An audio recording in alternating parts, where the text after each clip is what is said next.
चलिए बच्चों, कार्यपत्र का आपकी 61 होगा अब। और अगर आपने कार्यपत्र 55 से आगे नहीं किया है तो ज़रूर कीजिए। पीछे जो कक्षा दे रखी है उसमें 55, 56, 57, 58, 59, 60 दे रखी है मैंने। इसके बाद अब आपके आता है कार्यपत्र 61, वो आज पूर्ण करेंगे। तो इसमें भी आपको एक अनुच्छेद है, गद्यांश दे रखा है, उसको पढ़ना है और उसके बाद आपको उत्तर देना है। ठीक है, तो पहले तो आप इसको आराम से पढ़ लीजिए। पढ़ने के बाद आपको उसके उत्तर देने हैं। तो डॉक्टर राजेंद्र प्रसाद किसके विचारों से बहुत अधिक प्रभावित थे, इसके ध्यान में से आपको उत्तर देना है।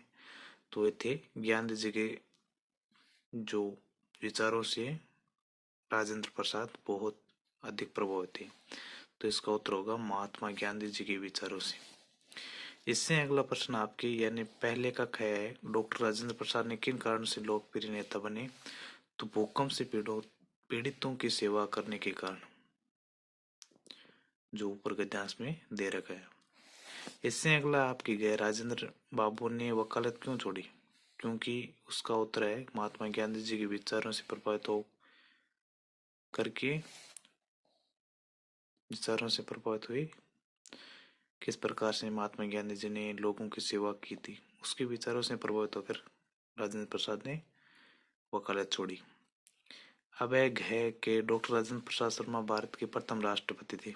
भारत के प्रथम राष्ट्रपति थे डॉक्टर राजेंद्र प्रसाद शर्मा। और परिश्रम का समानार्थी अर्थ होता है मेहनत। समानार्थी का अर्थ होता है पर्यायवाची शब्द भी बोल सकते हैं, समान अर्थ वाले मेहनत।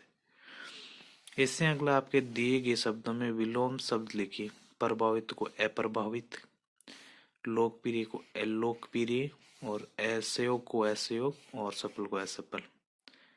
इस प्रकार से आपके प्रश्न संख्या 1 और 2 कंप्लीट होते हैं। और अगला प्रश्न है आपके वाक्य पूरे कीजिए, यानी जो की, के, को, की दे रखा है, तो उन शब्दों को इन खाली स्थानों में भरकर पूर्ण करना है।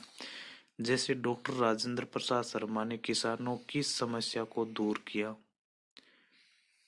और गांधी जी के साथ असहयोग आंदोलन में कूदे, के साथ उन्होंने भूकंप पीड़ितों की बहुत सहायता की और आंदोलन को सफल बनाने में अहम अपनी भूमिका भी निभाई। तो इस प्रकार से इन शब्दों की, के, की, को भरकर वाक्य पूर्ण कीजिए। और उसमें अगला आपके है, यदि आपको देश का राष्ट्रपति बनने का मौका मिले तो आप क्या नया करना चाहेंगे। कोई 2 कार्य सबसे में लिखिए। यदि आपको राष्ट्रपति पद के लिए योग्य माना जाए तो आप क्या काम करना चाहेंगे, इस पर आपको अपने विचार लिखना है। तो पहले तो अगर आप अपने आधार पर लिखना चाहते हैं तो अच्छा होता, और